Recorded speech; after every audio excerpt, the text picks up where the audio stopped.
Hello friends, भारतीय share बाजार with Rajesh Gandhi में आपका हार्दिक स्वागत है। आज 3 जुलाई यानी वीक का चौथा दिन। आज निफ्टी की एक्सपायरी भी थी। तो आज के दिन हुए शेयर मार्केट में उतार चढ़ाव और कामकाज का एनालिसिस करके कल के दिन के लिए क्या रणनीति बना के चल सकते हैं, उसकी बातचीत करेंगे हम आज के वीडियो में।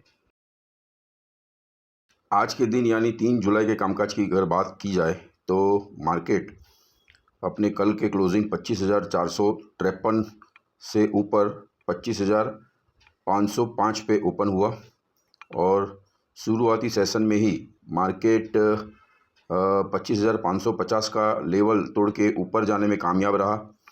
25,587 का हाई बनाकर आखिर के 2 घंटों में मार्केट 25,500 और फिर 25,400 के भी नीचे फिसला और 25,384 का लो बनाकर आखिर में 25,405 पे मार्केट क्लोज हुआ। यह बताता है कि मार्केट आने वाले सेशंस में भी बेरिश रहने की संभावना है। आज की अगर डेली कैंडल का चार्ट देखें तो 3 जुलाई की जो कैंडल फॉर्म हुई है वो एक बड़ी बॉडी वाली रेड बेरिश कैंडल फॉर्म हुई है, जिसका अपर शेडो बड़ा है, जो ये बता रहा है कि आने वाले समय में मार्केट के बेरिश रहने की संभावना है। अगली वीकली एक्सपायरी का अगर पीसीआर डेटा देखें तो 0.73 है, जो यह दिखा रहा है कि आज के दिन कॉल सेलिंग में ज़्यादा पोजीशंस बनी हुई है, जो भी यह दर्शाता है कि आने वाले समय में मार्केट के फ्लैट टू बेरिश रहने की संभावना है।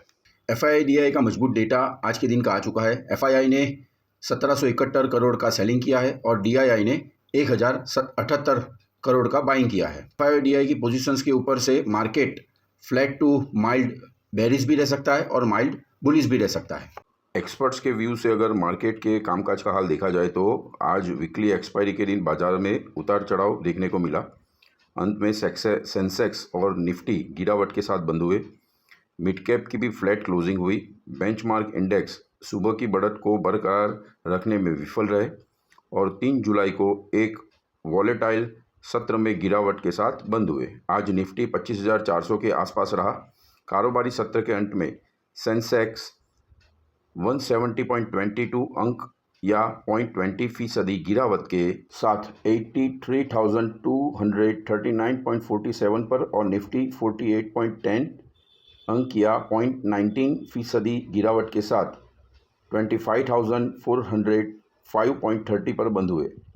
अमेरिका और वियतनाम के बीच व्यापार समझौतों की वजह से बने सकारात्मक ग्लोबल संकेतों के चलते भारतीय बाजार में तेजी देखने को मिली और पहले हाफ में खरीदारी भी देखने को मिली, जिससे निफ्टी 25,600 के करीब पहुंचने में सफल रहा। हालांकि आखिरी घंटे में आई मुनाफा वसूली ने इंट्राडे की सारी बढ़त खत्म कर दी और निफ्टी दिन के निचले स्तर पर बंद हुआ। Apollo hospitals, hero MotoCorp, doctor Reddy's labs, ONGC और मारुति सुजुकी निफ्टी के टॉप गेनर रहे, जबकि SBI life insurance, Kotak Mahindra bank, Bajaj finance, JSW steel और बजाज फिनसर्व जैसे स्टॉक्स निफ्टी के टॉप लूजर्स रहे। सेक्टोरियल इंडेक्सों की बात करें तो मेटल, रियलिटी, पीएसयू बैंक और टेलीकॉम इंडेक्स में 0.5% गिरावट आई, जबकि फार्मा, मीडिया, तेल एवं gas, auto, consumer durable index में 0.321% की बढ़त हुई। बीएसई मिड कैप लगातार तीसरे सत्र में गिरावट के साथ बंद हुआ, जबकि स्मॉल कैप सूचकांक 2 दिन की गिरावट के बाद 0.5% बढ़कर बंद हुआ। वीके विजय कुमार ने कहा है कि 24,500 से 25,000 के दायरे तोड़ने के बाद निफ्टी 25,200, 25,800 के नए दायरे में पहुंच गया है। भारत और अमेरिका के बीच संभवित व्यापार समझौते के बारे में रही अच्छी खबरें इस दायरे की ऊपरी सीमा को तोड़ने में मदद कर सकती है, लेकिन निफ्टी के लिए लंबे समय तक ऊपरी स्तरों पर टिके रहना मुश्किल होगा, क्योंकि अर्निंग्स में मजबूत उछाल के अभी तक कोई संकेत नहीं दिख रहे। डेरिवेटिव्स आंकड़ों पर भी अगर नज़र डाली जाए तो सेंटीमेंट में थोड़ा सा बदलाव नज़र आ रहा है। कॉल राइटर्स ऊपरी स्तरों पर जमे हुए हैं, जो बढ़ते सप्लाई और प्रेशर का संकेत है। इस बीच पुट राइटर्स ने भी मौजूदा स्ट्राइक पर अपनी पोजीशंस घटानी शुरू कर दी है। ये बाजार के साइडवेज से लेकर हल्के करेक्शन मोड में रहने का संकेत है। यानी अगर एक्सपर्ट्स का भी माने तो मार्केट फ्लैट से लेकर माइल्ड टू मीडियम बेरिश रहने की संभावना है। आने वाले सत्रों में। ग्लोबल मार्केट के ऊपर अगर नज़र डाली जाए तो गिफ्ट निफ्टी ओनली 8 पॉइंट्स की बढ़त के साथ एक फ्लैट टेरिटरी में काम करता हुआ दिखाई दे रहा है। अगर यूएस मार्केट्स की बात की जाए तो डाउ जोन्स 83 पॉइंट की बढ़त के साथ, S&P 29 पॉइंट की बढ़त के साथ, नास्डाक 190 पॉइंट की बढ़त के साथ एक पॉजिटिव टेरिटरी में काम करते दिखाई दे रहे हैं। यूरोपियन मार्केट्स के कामकाज ऊपर नज़र डाली जाए तो FTSE 39 पॉइंट की बढ़त के साथ, कैक 11 पॉइंट की उतार के साथ, डक्स 17 पॉइंट्स की बढ़त के साथ एक फ्लैट टेरिटरी में काम करते दिखाई दे रहे हैं। और एशियन मार्केट्स की बात करें तो निक्काई 23 पॉइंट की बढ़त के साथ, स्ट्रेट टाइम्स 8 पॉइंट की बढ़त के साथ और हैंग सेंग 150 पॉइंट के उतार के साथ काम करते दिखाई दे रहे हैं।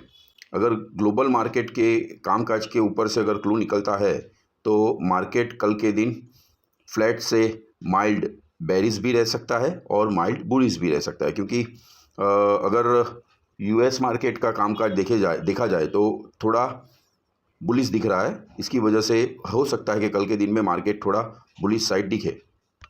इंटरनेशनल मार्केट में गोल्ड और क्रूड ऑयल भी माइनर बेरिश टेरिटरी में काम करते दिख रहे हैं।